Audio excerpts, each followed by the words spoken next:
ഒരു ഫംഗ്ഷൻ കൂടാനായിട്ട് പഞ്ചാബിലേക്കുള്ള യാത്രയിലാണ്. പെട്ടെന്നുള്ള തീരുമാനമായതുകൊണ്ട് തന്നെ വലിയ പ്ലാനിങ് ഒന്നും ഉണ്ടായില്ല.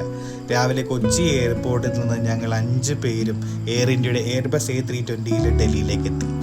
ഡൽഹിയിൽ ചെന്നപ്പോഴാണ് കാലാവസ്ഥ 18 ഡിഗ്രി എന്ന് മനസ്സിലായി. ചെറിയ തണുപ്പുണ്ടെങ്കിലും അതൊക്കെ സഹിച്ച് ഞങ്ങൾ മെട്രോയിൽ കയറി നേരെ നമ്മുടെ അടുത്ത ലക്ഷ്യസ്ഥാനമായ ഓൾഡ് ഡൽഹി റെയിൽവേ സ്റ്റേഷനിലേക്ക്.